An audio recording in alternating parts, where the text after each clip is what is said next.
Kumakalat ngayon sa social media ang mga larawan at video na nagpapakita ng isang kapilya ng Iglesia ni Cristo na nananatiling matatag sa kabila ng malakas na lindol.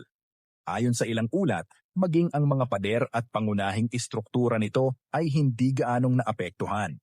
Batay naman sa ulat ng GMA News, nawalan ng supply ng kuryente sa naturang lugar matapos ang pagyanig.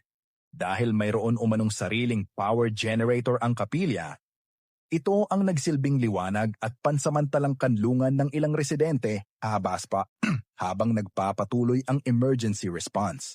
Dahil dito, maraming netizens, maging mga kaanib at hindi kaanib ng Iglesia ni Cristo, ang nagpahayag ng paghanga sa tibay ng pagkakagawa ng mga kapilya.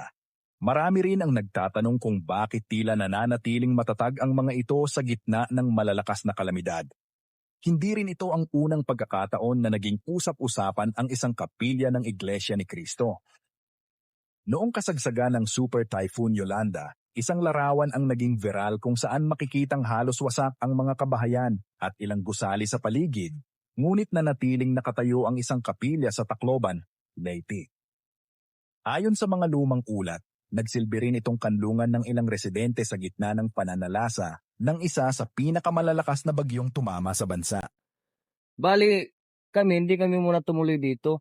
Kaya akala namin hindi lalaki yung tubig. Mabuti na lang may kapilya dyan. Kung wala, disgrasya talaga kami lahat. Yan ang nakasurvive sa amin.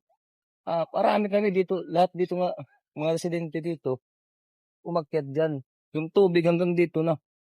Sa social media, hindi rin maiwasang ikumpara ng ilan ang tibay ng mga kapilya sa ilang pampublikong infrastruktura sa bansa. May mga netizens na nagsasabing dahil sa matagal ng issue ng korupsyon sa ilang proyekto ng gobyerno, may mga gusali at istrukturang madaling masira kapag may kalamidad, bagamat magkakaiba ang disenyo, materyales at layunin ng bawat gusali.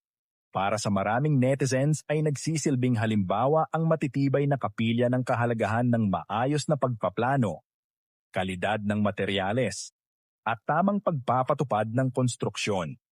Sa huli, marami ang naniniwalang ang isang matibay na gusali ay hindi lamang simbolo ng pananampalataya o arkitektura, kundi ng disiplina, kalidad, at responsableng pagtatayo na maaaring magsilbing proteksyon sa buhay ng mga tao sa oras ng sakuna.